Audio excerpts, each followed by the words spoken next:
میرے بھائیو، صحیح مسلم میں ایک حدیث ہے کہ اللہ کے محبوب صلی اللہ علیہ وآلہ وسلم کی خدمت میں ایک دفعہ سیدنا جبرائیل علیہ السلام بیٹھے ہوئے تھے، تو اچانک انہوں نے اوپر ایک زوردار آواز سنی تو اپنا سر آسمان کی طرف اٹھایا اور عرض کیا کہ یا رسول اللہ صلی اللہ علیہ وآلہ وسلم، آج آسمان کا ایک ایسا دروازہ کھولا گیا ہے جو آج سے پہلے کبھی نہیں کھلا، اور اس میں سے ایک فرشتہ نازل ہوا ہے جو آج سے پہلے کبھی بھی دنیا میں نازل نہیں ہوا۔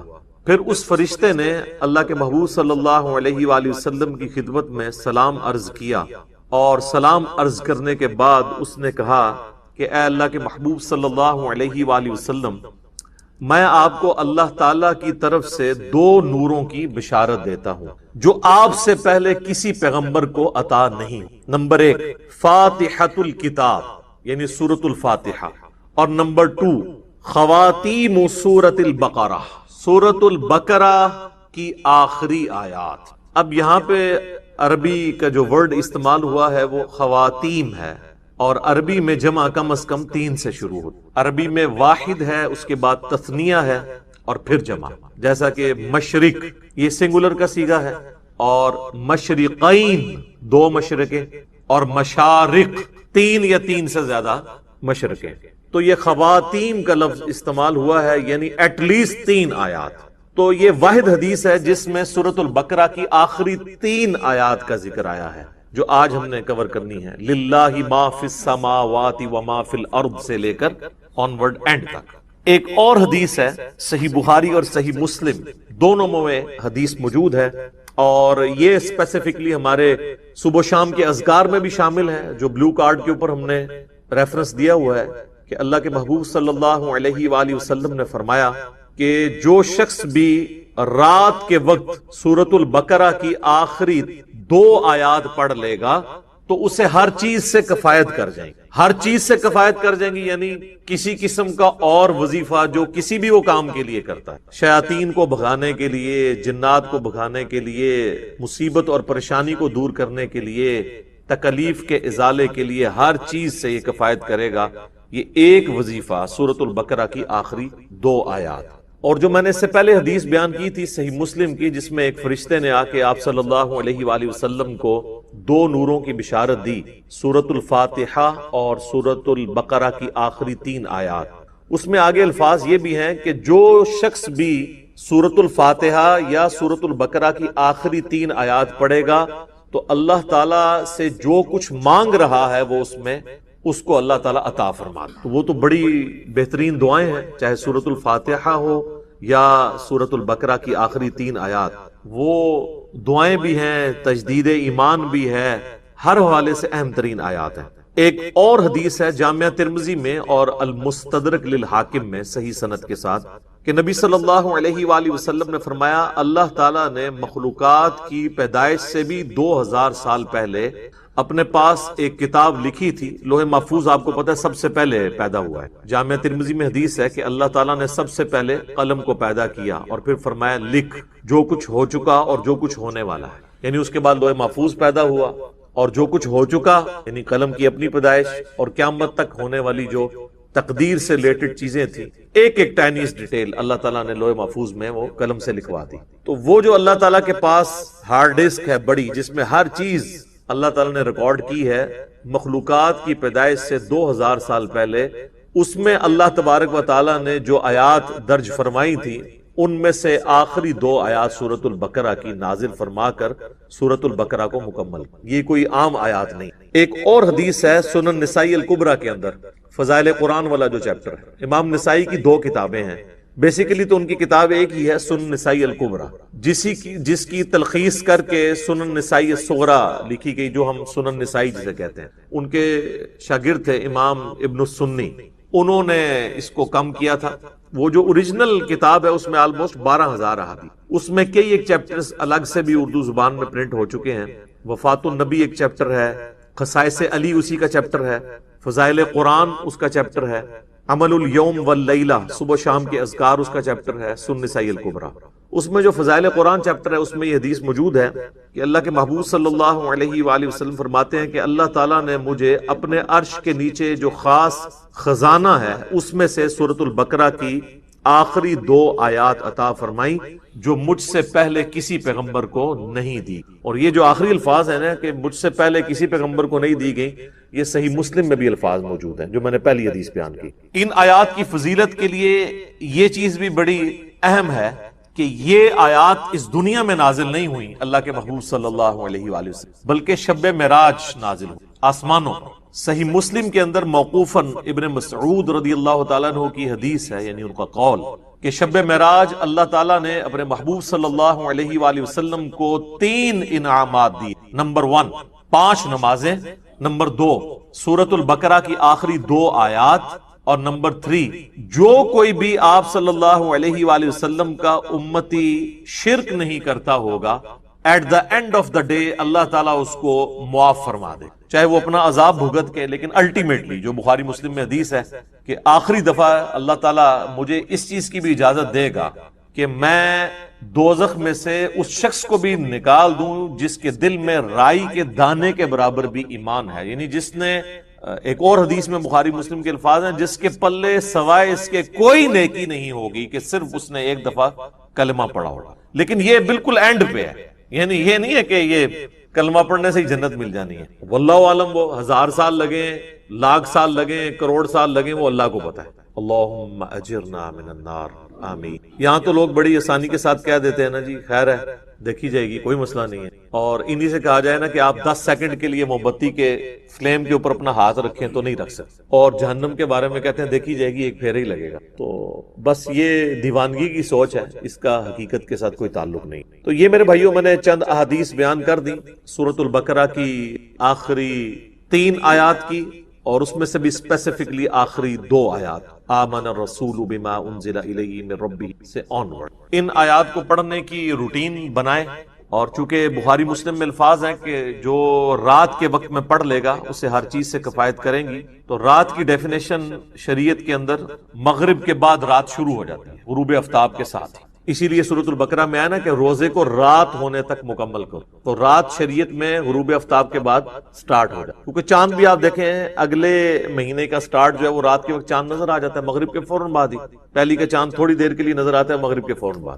تو مغرب کے بعد بھی آپ ان آیات کو پڑھ سکتے، عشاء کے بعد بھی پڑھ سکتے ہیں، رات کو سونے سے پہلے بھی. اس کی روٹین بنائیں اور اسے کبھی سکپ نہ ہونے دیں. کوئی مشکل وظیفہ نہیں ہے، سارے وظائف کے اوپر بھاری ہے یہ وظیفہ.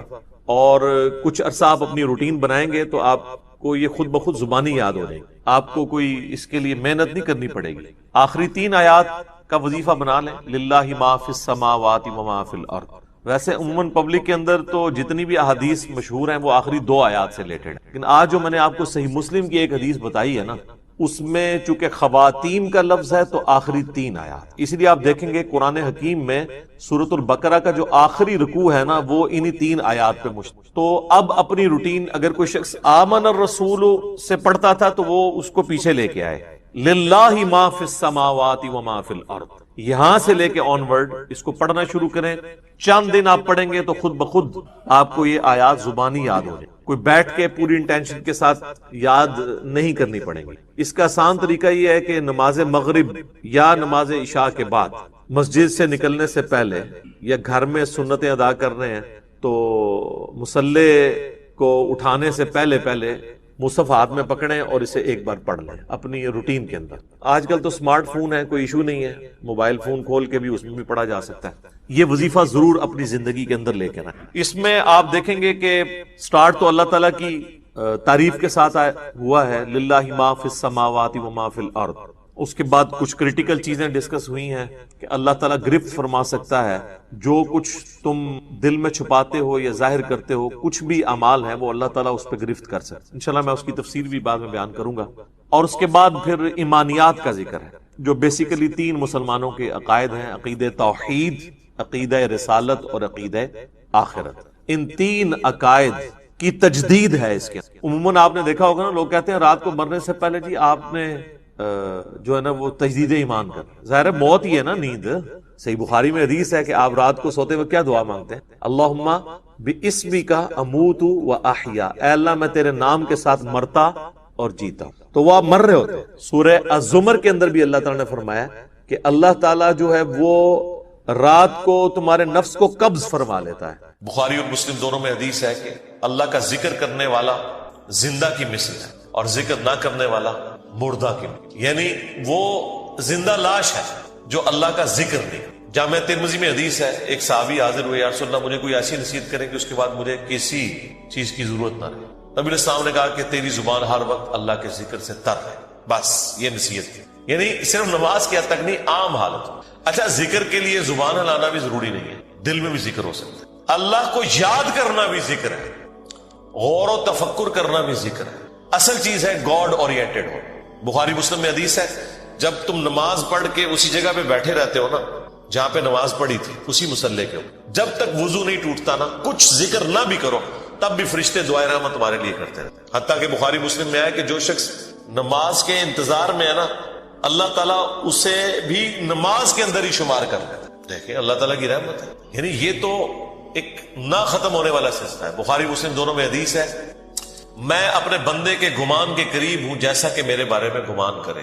جب وہ مجھے دل میں یاد کرتا ہے میں اسے دل میں یاد کرتا ہوں. جب وہ مجھے کسی مجلس میں یاد کرتا ہے نا تو میں اسے بہتر مجلس میں اسے یاد کرتا ہوں. جب وہ میری طرف ایک بالش بڑھتا ہے میں اس کی طرف ایک ہاتھ بڑھتا ہوں. جب وہ میری طرف چل کے آتا ہے میں اس کی طرف دوڑ کر آتا ہوں. تو یہ حدیث قدسی ہے بخاری مسلم دونوں میں. اور اسپیسیفکلی یہ قرآن حکیم کی درس و تدریس کے حوالے سے ذکر ہوا تھا کہ ایسی مجلس میں فرشتے حاضر ہوتے ہیں اور جب اللہ کے پاس جاتے ہیں، حالانکہ اللہ جانتا ہے، پھر بھی پوچھتا ہے کہ میرے بندوں کے پاس گئے تھے کس حالت میں پایا. وہ بتاتے ہیں یہ حالت تھی. پھر اللہ تعالیٰ پوچھتا ہے مجھ سے کیا مانگ رہے تھے؟ فرشتے بتاتے ہیں کہ بندے جنت مانگ رہے تھے. اللہ تعالیٰ پوچھتا ہے کیا جنت دیکھی انہوں نے؟ کہتے ہیں نہیں. اگر دیکھ لیتے تو اس سے بھی زیادہ مانگتے. اور کیا کہتے تھے؟ جہنم سے آزادی مانگتے. کیا جہنم دیکھی میرے بندوں نے؟ نہیں. اگر دیکھ لیتے اس سے بھی زیادہ شد و مت سے مانگتے. اللہ تعالیٰ فرماتا ہے تم گواہ ہو جو میں نے سب کو معاف کر. اچھا، وہ فرشتے کہتے ہیں یا اللہ ایک بندہ ایسا تھا جو ویسے ہی وہاں پہ آ گیا تھا، اس کی نیت نہیں تھی لیکن وہ ان کی مجلس میں بیٹھا تھا. اللہ تعالیٰ فرماتا ہے کہ یہ لوگ ہی ایسے ہیں کہ جو ان کی مجلس میں بھی بیٹھ جائے گا ان کو بھی میں نے بخش دیا. وہ جو کہہ رہے ہوتے ہیں نا غوث پاک کے درس میں بھی اگر کوئی بیٹھ گیا، کہانیوں میں نہیں میرے بھائی، درس قرآن میں، وہ چاہے غوث پاک دے رہے ہو یا کوئی انجینئر پاک دے رہے ہو یا کوئی ڈاکٹر پاک دے رہے ہو، اگر اخلاص کے ساتھ کوئی اللہ کا ذکر کر رہا ہے، خالص توحید بتا رہا ہے، قرآن و سنت کی تعلیمات بتا رہا ہے، اس کی مجلس میں بیٹھنے والے کے لیے جنت کا راستہ آسان ہو جائے گا. وہ تو حدیث ہے صحیح مسلم کے اندر کہ جو علم کے راستے پہ چلتا ہے اللہ تعالیٰ جنت کا راستہ اس کے لیے آسان کر دیتا ہے. یہ تو بالکل اسٹیبلش چیز ہے. یہ ذکر ایسا معاملہ ہے کہ کوئی دل میں بھی یاد کرتا ہے نا، اللہ اس کو پھر دل میں یاد ہے. فَاذْكُرُونِي أَذْكُرْكُمْ، یہ تو قرآن میں سورۃ البقرہ میں ہے، اے میرے بندے مجھے یاد کر میں تیرا ذکر کروں گا اور اس سے بہتر مجلس میں کروں، فرشتوں کی مجلس میں کروں. اور انسان کی کتنی خوش نصیبی ہے کہ انسان اللہ کو یاد کرے، اللہ تعالیٰ اس کے رسپانس میں اسے یاد کرتا ہے. انسان کا اللہ کو یاد کرنا یہ چھوٹی چیز ہے، اللہ کا اپنے بندے کو یاد کرنا یہ بڑی چیز. سنن ابن ماجہ میں حدیث ہے اور یہ تعلیقاً امام بخاری بھی یہ حدیث لے کے آئے ایک چیپٹر کی ہیڈنگ میں، اور یہ اتنی رکت انگیز حدیث ہے کہ اس حدیث کو میں نے اپنے اسکار کارڈ میں بھی شامل کیا کہ میں اپنے بندے کے ساتھ ہوتا ہوں اس وقت جب وہ میرا ذکر کر رہا ہوتا ہے اور اس کے ہونٹ میرے ذکر کی وجہ سے ہل رہے ہو. زبان سے ذکر کرنا یہ سب سے افضل ذکر ہے کیونکہ اس میں آپ کی زبان، اعضاء، دل، دماغ سب کچھ شامل ہو. دل میں بھی ذکر کرنے کا ثواب ہے لیکن زبان سے کرنا افضل ہے. اسی لیے آپ دیکھیں جو آبلیگیٹری چیزیں ہیں وہ اللہ تعالیٰ نے زبان کے ساتھ جوڑ دی. یعنی نماز آپ دل میں نہیں پڑھ سکتے، زبان سے پڑھنی ہے، اور کم از کم اتنی آواز سے کہ وہ خود آپ محسوس کر رہے ہو. محسوس سے مراد یہ نہیں ہے کہ 10 نمازی دیر تک سن رہے ہیں، نہیں، محسوس سے مراد ہے کہ آپ کو فیل ہو رہا ہے کہ آپ کو اپنی زبان سے پڑھ رہے ہیں. اس طریقے سے جانور قربان کرنا ہے تو تکبیر اتنی آواز سے کہنی ہے کہ آپ کے کان خود سن رہے. جو آبلیگیٹری چیزیں وہ اللہ تعالیٰ نے زبان کے ساتھ جوڑی. زبان کا ذکر بہرحال دل کے ذکر سے افضل ہے. باقی ریاکاری والا جو ایشو ہے وہ ہر شخص کا ایک پرسنل معاملہ ہے، کسی کے اوپر ہم فتویٰ نہیں لگاتے. لیکن جو اللہ تعالیٰ نے آبلیگیٹری نمازیں رکھ دی ہیں وہ تو اتنی اعلانیاں رکھی ہوئی ہیں کہ خود بخود ریاکاری کا چانس ہے، تو وہ ریاکاری نہیں ہے. بعض اوقات شیطان کسی کو وسوسہ دلاتا ہے میں جماعت سے نماز پڑھوں گا یا مسجد میں زیادہ دیر بیٹھوں گا تو باقی لوگ کہیں گے کہ جی یہ لوگ بڑا نیک ہو گیا ہے تو اس سے میرے دل میں تکبر آ جائے گا. یہ شیطانی وسوسہ ہوتا ہے، نہ اس طرح نہیں سوچنا کبھی. آپ نے خالص رہنا. صحیح مسلم میں حدیث ہے, صحابہ کرام نے کہا یا رسول اللہ بعض اوقات ہم نیکی کا کوئی کام کرتے ہیں حالانکہ پوری نیک نیتی سے کر رہے ہوتے ہیں, یہ نیت نہیں ہوتی کہ لوگ ہماری تعریف کریں, لیکن پھر بھی لوگ تعریف کر دیتے ہیں اور وہ ہمیں اچھی بھی لگتی ہے. ظاہر تعریف کسے بری لگتی ہے, تو کیا یہ ریاکاری ہے؟ آپ نے فرمایا نہیں, یہ ریاکاری نہیں ہے, بلکہ یہ دنیا میں اللہ تعالیٰ کا انعام ہے اپنے بندے کہ کسی بندے کی تعریف کوئی کر دے. لیکن دوسری طرف نبی علیہ السلام نے اس بندے کے لیے یہ کہا ہے کہ کسی کے منہ پہ ایسی تعریف نہیں کرنی ہے کہ وہ تکبر کے اندر مبتلا ہو جائے. جس کی ہو رہی ہے اس نے خواہش کا اظہار نہیں کرنا کہ لوگ میری تعریف کریں. تو یہ باریک سے فرق ہوتے ہیں جس کی وجہ سے بعض اوقات شیطان, میں نے کئی لوگوں کو سنا ہے کہ جی ہم نے داڑھی رکھ لی تو پھر لوگ مسائل پوچھیں گے, لوگ ہمیں نیکوکار کہیں گے, اس لیے جی ہم داڑھی نہیں رکھ رہے. پھر وہ قرآن و حدیث سے سب سے بڑی دلیل دینا شروع کر دیتے ہیں جی ڈاکٹر اقبال کی بھی داڑھی نہیں تھی. قرآن و حدیث ان کے نزدیک یہ ہے کہ ڈاکٹر اقبال کی داڑھی نہیں تھی, اور پوری زندگی ڈاکٹر اقبال کو یاد کرتے کرتے مر جاتے ہیں. اللہ کے نبی علیہ السلام کو پس پش ڈال دیتے ہیں. کئی لوگ ہیں وہ کہتے ہیں کہ جی وہ جی ہاں نبی علیہ السلام خواب میں زیارت کروا کے خود منو ایک بار بھی کہہ دینا میں داڑھی رکھ لینی, تو میں ان کو کہتا ہوں وہ 1400 سال پہلے کہہ کے گئے بھائی. اور اس سے بھی بڑھ کر اللہ قرآن میں کہہ گیا سورہ النساء کی آیت نمبر 119 کہ یہ شیطان کا راستہ ہے, کہ شیطان کہے گا, اس نے یہ وعدہ کیا تھا اپنے رب کے ساتھ وَلَآمُرَنَّهُمْ فَلَيُغَيِّرُنَّ خَلْقَ اللَّهِ, اے اللہ میں تیری مخلوق کو ابھاروں گا کہ وہ تیری بنائی ہوئی تخلیق کو بدل دے. تو یہ تخلیق اللہ نے دی تھی مرد کے لیے. اتنی داڑھی رکھنا کہ جسے عرف عام میں داڑھی کہا جائے یہ مرد کے لیے obligate. تو ہر بندے نے کوئی نہ کوئی اپنے لیے لیم ایکسکیوز رکھا ہوا ہوتا ہے. تو میں ان کو بھی کہتا ہوں بھائی 1400 سال پہلے حکم ہو چکا ہے بھائی, اب کس حکم کا آپ انتظار کر. تو بعض اوقات شیطان یہ بھی وسوسہ دلاتا ہے کہ جی اگر میں جماعت سے نماز پڑھوں گا تو لوگ کہیں گے یہ بڑا نیکوکار ہے لہذا میں گھر میں ہی پڑھ لوں. نہیں بھائی, جو فرض چیزیں وہ آپ نے حکم پہ عمل کرنا, اپنی عقل کو اس میں دخل نہیں دینا. اب داڑھی بھی سامنے نظر آ رہی ہے, داڑھی تو ظاہر چہرے پہ رکھی جائے گی نا, پیٹ میں تو صرف بزرگوں کی داڑیاں ہوتی ہیں, ہاں بابوں کی, اور جو کتابوں کے ماننے والے ہیں ان کی داڑھی تو باہر ہوتی ہے, وہ تو سامنے رکھنی ہوگی. اسی طریقے سے نماز بھی لوگوں کے سامنے ہی پڑھنی پڑے گی جماعت سے. یہ تو ہو ہی نہیں سکتا کہ آپ کہ میں نے جماعت سے نماز نہیں پڑھنی ہے, گنہگار ہوں گے. یہ مرد کے لیے میں کہہ رہا ہوں, عورت تو ظاہر ہے اس کے لیے تو حکم ڈفرنٹ. تو یہ چیزیں اللہ تعالیٰ نے اپنی یاد کے لیے دیکھیں کتنے الارمز فٹ کیے ہوئے ہیں, ہمیں کتنے سگنل پورے دن میں ملتے ہیں. انسان اللہ تعالیٰ سے اپنے آپ کو بے نیاز کر ہی نہیں سکتا. میں ایک ہسٹری چینل کے اوپر یا نیشنل جغرافک پہ ایک ڈاکومنٹری دیکھ رہا تھا. ایک کوئی نان مسلم تھا تو وہ مختلف مسلمان سکالرز کے پاس تھا امریکہ میں, انٹرویو کرنے جا رہا تھا کہ ہمیں آپ ریلیجن کے بارے میں بتائیں, اسلام کیا ہے. تو وہ امریکہ میں ایک شیعہ عالم تھے, ینگ تھے, اس سے جب اس نے سوال کیا نا کہ اسلام کیا ہے تو اس نے کہا اسلام خدا کے گرد سینٹر, بس کہ ہر وقت خدا آپ کے سامنے ہونا چاہیے. یہ اسلام کی بیسک ڈیفینیشن. واقعی اس طرح یہی بات ہے. اسلام کیا ہے؟ ٹو سبمٹ یور ول, اللہ کے سامنے سر تسلیم خم کرنا. اچھا اب یہ بات مجھے بھی پتا, لیکن جب میں نے اس بندے کے منہ سے یہ بات سنی نا, پھر میں نے غور کرنا شروع کیا. اس نے کہا کہ ہر وقت اللہ آپ کے سامنے ہونا چاہیے. تو پھر میں نے سوچا واقعی یار اسلام تو ہے ہی سینٹرڈ اراؤنڈ گاڈ ہے. صبح سے لے کر شام تک ہر چیز خدا کے گرد گھومتی ہے. صبح اٹھ کے آپ پہلا جملہ کیا بولتے ہیں؟ الحمدللہ الذی احیانا بعدما اماتنا والیہ. تمام تعریفیں اس اللہ کے لیے جس نے مرنے کے بعد مجھے دوبارہ سے زندہ کر لیا اور میں نے لوٹ کے اسی کی طرف جانا ہے. آخرت کا ذکر بھی ساتھ ہی ہے. یہ تلوار جو ہے نا یہ ہر وقت لٹکی رہے گی. آپ دیکھیں دنیا میں جتنی دعائیں ہو رہی ہوتی ہے نا, آخرت کا موت کا ذکر ساتھ پیرلل میں آ رہا ہوتا ہے کہ تیاری سٹارٹ ہی صبح کیا ہو رہا ہے, اے اللہ موت کے بعد زندگی دی ہے اور پھر میں نے مار کے تیرے پاس ہی آنا ہے جو آخری موت ہے جس کے بعد میں نے اٹھنا بھی کوئی نہیں, پھر قیامت میں ہی اٹھنا ہے. یہ سٹارٹ ہو رہا ہے. نماز پڑھیں گے وہ تو ذکر کی اعلیٰ ترین چیز, واقعی میں صلاۃ لذکری, میری یاد کے لیے نماز کو قائم رکھنا. اور نماز کے بعد بھی اذکار, نماز کے اندر بھی اذکار, مسجد میں جانے کی دعا وہ بھی گاڈ اورینٹڈ, مسجد سے نکلنے کی دعا, ٹوائلٹ گئے ہیں تو اس میں جانے کی دعا, اس سے نکلنے کی دعا, پھر گھر سے نکلے ہیں پھر اللہ کو یاد کر کے نکلے, جہاں جا رہے ہیں اپنا کوئی کام سٹارٹ کر رہے ہیں تو اللہ کے نام سے سٹارٹ کر رہے ہیں. اور ساتھ یہ ٹینشن لگی ہوئی ہے کہ فجر تو پڑھ لی ہے, اب زور کا وقت اتنے بجے ہے, اپنے آپ شیڈیول کو سیٹ کرتے ہیں تاکہ میں جماعت سے نماز پڑھ سکوں. تو بس جو یہ شیڈیول طے کر رہا ہے نا وہ بھائی فجر سے لے کے زور تک نماز کی حالت میں ہے, کیونکہ وہ نماز کے انتظار میں بیٹھا ہے. نماز کے انتظار میں بیٹھنے کے لیے مسجد میں بیٹھنا ضروری نہیں ہے. کوئی اپنے آفس میں بھی بیٹھا ہے نا اس انتظار میں کہ میں نے نماز کے لیے جانا ہے, وہ نماز کے انتظار میں بیٹھا ہوا ہے. پھر نماز کا وقت آ جاتا ہے, پھر بازار میں جانے کی دعا, سواری پہ بیٹھے تو اس پہ دعا. وہ ساری دعائیں ذرا آپ پڑھیں, کوئی بزرگ بابا آپ کو ان دعاؤں میں نظر نہیں آئے گا. خدا سے شروع ہو کے خدا پہ ختم. یہ کائنات سینٹرڈ اراؤنڈ گاڈ ہے. ہماری زندگی کا مقصد خدا کی پہچان ہے. انبیاء کے دنیا میں آنے کا مقصد خدا کی پہچان ہے. ہر چیز خدا کے گرد گھومتی.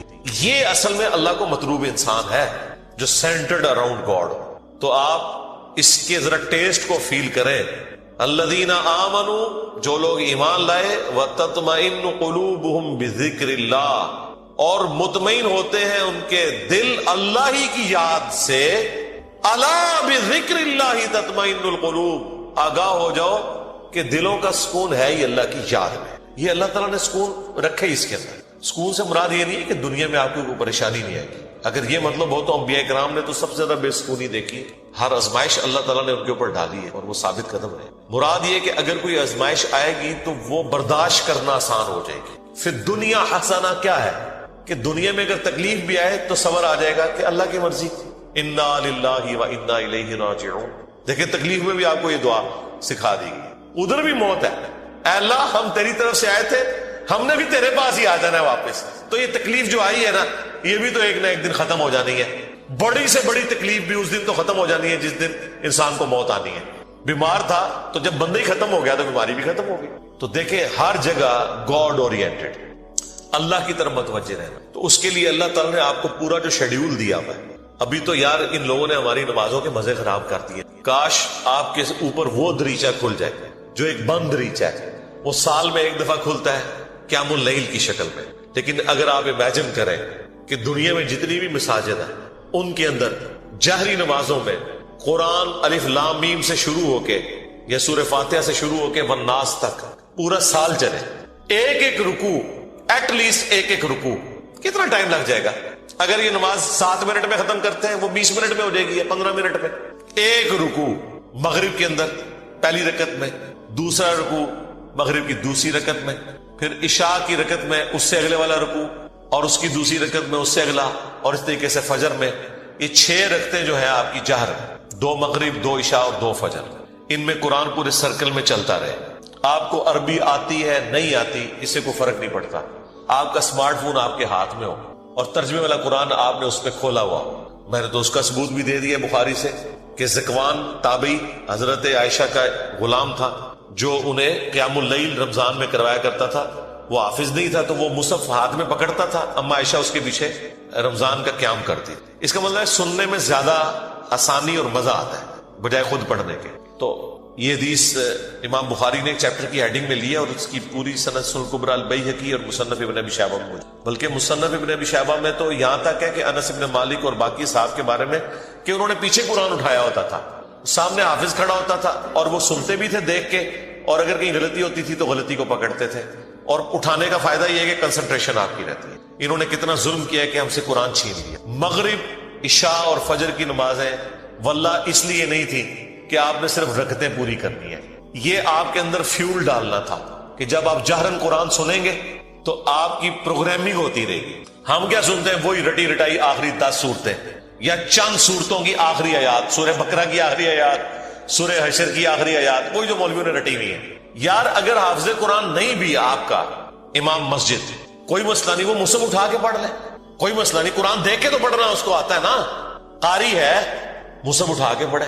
لیکن آپ ذرا امیجن کریں کہ آپ کی نماز کا لیول کیا ہوگا کہ آپ کو اگلی نماز کا انتظار رہے گا کہ بھئی, اور آپ یہ کوشش کریں گے کہ آپ کی نماز نہ چھوٹے, وہاں سے رکوع اگلا سٹارٹ. بلکہ میں تو کہتا ہوں گورنمنٹ لیول پہ یہ ہونا چاہیے کہ ایک اجتماعی نظم کوئی قائم کرے, اجتماعی نظم ہو پورے ملک میں.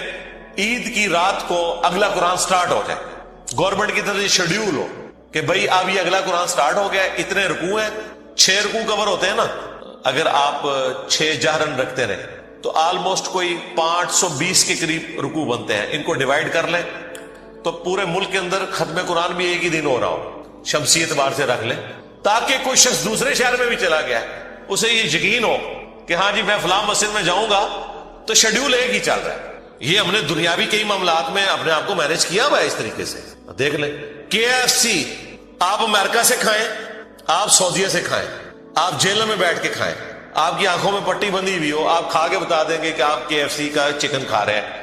اس سے قطع نظر کہ آپ دنیا میں کہاں بیٹھے ہوئے. 66,000 آؤٹ لیٹس ہیں ان کی دنیا میں. یہ بھی پرانا فگر ہے, اب تو پتہ نہیں اس سے زیادہ ہی نہ ہوگی ہو. ایک ذائقہ دیا نا پوری دنیا کے ضرور میں. اس طرح کے کئی شیڈیول ہیں، اور اگر یہ تھوڑی سی ایفرٹ پٹ کر لی جائے تو سرکار آپ کو کوئی اپنے بچوں کو توحید سکھانے کی ضرورت نہیں ہے، توحید خود بخود وہ سیکھ جائیں گے. پورے دورہ قرآن بھی نہیں ہوگا، انہیں پتا چل جائے گا کہ سب کچھ فراڈ چل رہا ہے. قرآن تو کوئی اور ہی بات کرتا ہے. یہی وجہ ہے کہ جو غیر مسلم ملکوں میں لوگ جاتے ہیں نا، وہاں جب ان کا نان مسلم لوگوں سے واسطہ پڑتا ہے تو پھر ان کو بھی تھوڑی شرم آتی ہے کہ یار وہ جب پوچھتے ہیں ہاں جی اسلام کیا ہوگا تو پتہ ہی کچھ نہیں. پھر قرآن ترجمے سے پڑھتے ہیں تو آپ دیکھتے ہیں کہ یہاں داڑھی بھی نہیں ہوتی، وہاں سے داڑھی بھی رکھ کے آ جاتے ہیں، نماز بھی شروع کر دیتے ہیں، قرآن بھی پڑھ لیتے ہیں اور گمراہ بھی ہو جاتے ہیں. یعنی ادھر والوں کی نظر میں وہ کہتے ہیں ارے یہ کیا کہانیاں تم لوگوں نے دین، قرآن میں تو یہ کچھ اور لکھا ہوا ہے. تو اگر یہ شیڈیول گورنمنٹ کر دے، یہ کوئی مشکل کام ہے مجھے بتائیں. چلے پردہ رکھنے کے لیے اگر کوئی جعلی حافظ بھی ہے، گورنمنٹ کہہ دے کہ ٹھیک ہے جی مصحف اٹھائیں، مصحف اٹھا کے پڑھیں، پردے کا پردہ رہ جائے گا. اگر کسی کو یہی ہے کہ میں تو حافظ بن کے یہاں بھرتی ہوا تھا، ہے کوئی نہیں تھا، کوئی مسئلہ نہیں ہے، مصحف اٹھا کے پڑھیں. پیچھے بھی لوگ ایئر فلائٹ موڈ میں دیکھیں اور ترجمے والا قرآن کھولیں. جب قرات ہو رہی ہوتی ہے اتنا آپ کو ٹائم مل جاتا ہے کہ آپ عربی اور نیچے ترجمہ بھی دیکھ سکتے ہیں. ویسے آپ اگر کوشش کریں نا کہ میں 6 رکوع روز کے ایک جگہ بیٹھ کے ترجمے سے پڑھوں، پھر پڑھ بیٹھے تو کوئی نہ کوئی کام آپ کے آڑے آ جائے گا، کوئی نہ کوئی مصروفیت آڑے آ جائے گی. اسی لیے اللہ تعالیٰ نے اس کو نماز کا حصہ بنایا ہے. یہ لوگ پوچھتے ہیں کہ جی جہرن نمازیں کیوں ہیں؟ لو سن لو پھر اس واسطے کے جہرن کہ قرآن کے ذریعے پروگرامنگ آپ کی ہوتی رہے، آپ قرآن سنتے رہے. اور ابھی تو میں آپ کو یہ بتا ہی نہیں رہا کہ نبی علیہ السلام کی نماز کتنی لمبی ہوتی تھی. فجر کی ایٹ لیسٹ 40 منٹ کی آپ کی فجر کی نماز ہوتی تھی. جی ہاں، میں تو ایک ایک رکوع کی بات کر رہا ہوں، وہاں تو پاؤ یا آدھا پارا پڑھنے کی بات ہے یا پارا پڑھنے کی بات ہے. چلے وہ نہیں ہے، ایک رکوع بھی کسی کی ہدایت کے لیے کافی ہے. بھائی 6 رکوع تو کور ہو گئے نا. 6 رکوع کا مطلب ہے کہ ایک پاؤ سے زیادہ اس کا پارا ہو گیا. ہر 4 دن کے اندر ایک پارا ختم ہو جایا کرے گا، ہر 4 دن کے اندر ایک پارا.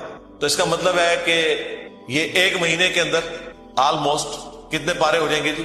7 پارے. اور 4 مہینے کے اندر آلموسٹ آپ کا ایک قرآن مکمل ہو جایا کرے. تو 4 مہینے میں اگر قرآن مکمل ہو رہا ہے تو سال میں 3 قرآن تو ویسے ہی ختم ہو جائیں گے، چوتھا تراویح میں ہو جائے گا. 4 قرآن آپ کے. تو سرکار ایک سال نہیں، ایک دفعہ بھی قرآن سے کوئی گو تھرو ہو گیا. اور پھر اللہ نے کیا اس میں مزہ رکھا ہے کہ اتنی موٹی کتاب ہے کہ بوریت بھی نہیں ہوتی. آپ جتنا بھی پڑھ لینا دوبارہ اس سورت تک پہنچنے کے لیے اتنا وقت گزر چکا ہوتا ہے کہ جب آپ وہ دوبارہ پڑھتے ہیں آپ کو بالکل نئی لگ رہی ہوتی ہے. اگر یہ چھوٹی سی کتاب ہوتی ہے تو 2-4 بار پڑھ کے کوئی بوریت والا معاملہ ہو جاتا. لیکن اللہ تعالیٰ نے یہ چیز بھی رکھی، اتنی موٹی کتاب، اور ایک ایک سورت میں ایسی ملٹی ڈائریکشنل چیزیں رکھ دی ہیں. واقعات علیحدہ سے رکھ دیے، حکمت کی باتیں الگ سے رکھ دی، آخرت کا ذکر علیحدہ سے رکھ دیا، ہر اعتبار سے اس میں ٹیسٹ رکھا. تو یہ قرآن ہماری زندگی میں آ سکتا تھا. اور یہ ویڈیو تو میں نے بہت پہلے ریکارڈ کی ہے کہ قرآن کو اپنی زندگی میں کیسے لایا جائے. میرے نزدیک تو اس کے علاوہ کوئی چارہ نہیں. یاد رکھیں جو چیز آپ اپنی روٹین میں لانا چاہتے ہیں نا کہ آپ اسے روزانہ کریں، تو پھر آپ اسے زندگی کی اس چیز کے ساتھ جوڑ دیں جس کے اوپر آپ کی 0 ٹالرنس ہے، تو وہ آپ کی زندگی کا حصہ بن جائے گی. مثلا بڑے لوگ پوچھتے ہیں بڑی کوشش کی تھی، 1 مہینے تک واک کرتے رہے فجر کے بعد، بس پھر بعد میں نہیں واک ہو سکی، ٹائم ہی نہیں ملتا. تو میں ان کو کہتا ہوں آپ اس کو اپنی روٹین میں جوڑیں. روٹین آپ کی کیا ہے؟ نماز مسجد میں جا کے پڑھتے ہو؟ ہاں جی، بس موٹر سائیکل نہیں اب لے کے جانا، پیدل جانا ہے. فجر کی نماز کے لیے بھی پیدل جانا ہے. اپنی روٹین میں آپ جانا ہی جانا ہے. اگر مسجد 15 منٹ کی مسافت کے اوپر ہے، چاہتے نہ چاہتے 15 منٹ کی آپ کی واک ہو جائے گی. اور اس کو آپ کو یاد کر کے نہیں کرنا پڑے گا، سوائے اس کے کہ آپ نے جانا ہے تو آپ نے پیدل جانا ہے. یا عشاء کے وقت آپ ٹائم رکھنا چاہتے ہیں تو اپنی واک کا ٹائم وہ رکھ لیں. اور 5 نمازیں پیدل جا کے پڑھیں تو آپ ذرا کیلکولیٹ کریں ہر نماز کے ساتھ جانے اور آنے میں آپ کی واک اٹیچ ہو جائے گی، کیونکہ آپ نے روٹین کا حصہ بنا لیا. اس جو انسان کو اسپیشل کام کرنا پڑتا ہے نا اس میں انسان کو تردد ہوتا ہے. لیکن جو انسان اپنی روٹین میں شامل کر لیتا ہے، بس یہ قرآن بھی میں کہتا ہوں آپ اپنی روٹین میں شامل کریں. اور اس کو شامل کرنے کا طریقہ یہی ہے کہ فرض نمازوں میں امام مسجد کی منت مارنی پڑے، کوئی مٹھی گرم کرنی پڑتی ہے اس کی، کریں اسے کہ بھائی یار چل کچھ نہیں تو فجر میں تو شروع کر یار، مغرب عشاء میں نہیں کر سکتا. میں آپ کو بتاؤں ہمارے اسلام آباد میں پنڈی میں ایک مسجد ہے، وہ روٹین کے ساتھ پچھلے کئی سالوں سے ان کی فجر کی نماز میں آلموسٹ 1 پاؤ قرآن کور کرتے ہیں اور پورا سال ان کا قرآن چلتا رہتا ہے. سب کو پتا ہوتا ہے کل یہاں سے شروع ہونا ہے، لوگ پڑھ کے آتے ہیں گھر سے بھی ایک وہ اس کا ٹیسٹ فیل کرتے ہیں. تو یہ تو مسلسل آپ کی روٹین میں جب قرآن آئے گا تو یہ وہ سارے گناہ، وہ ساری برائیاں جن کو چھوڑنے کے لیے آپ کو ایک ایفرٹ پٹ کرنی پڑتی ہے، وہ آٹومیٹکلی آپ کی زندگی سے نکلتی چلی جائے گی. جس طرح آپ نے دیکھا کہ بعض لوگ ایسے ہوتے ہیں بڑی ان کی شانہ زندگی ہوتی ہے، لیکن کبھی ان کے اوپر کوئی غم کی کیفیت ٹوٹتی ہے، بالکل بھی زندگی میں سادگی آ جاتی ہے، پھر آہستہ آہستہ وہ دنیا سے ریٹائر ہونا شروع ہو جاتے ہیں، ایک غموں کا پہاڑ گرتا ہے، آخرت اورینٹڈ ہو جاتے ہیں آہستہ آہستہ آہستہ آہستہ۔ اگر آپ خدا کے ساتھ اٹیچ ہو جائیں گے، قرآن کے ساتھ اٹیچ ہو جائیں گے، تو ایٹ لیسٹ گناہ کا تو تصور بھی دور کی بات ہے، آپ اس طرف جانے کا سوچیں گے نہیں، کیونکہ ہر وقت یہ آخرت کی یاد دلانے والی چیز آپ کے سر کے اوپر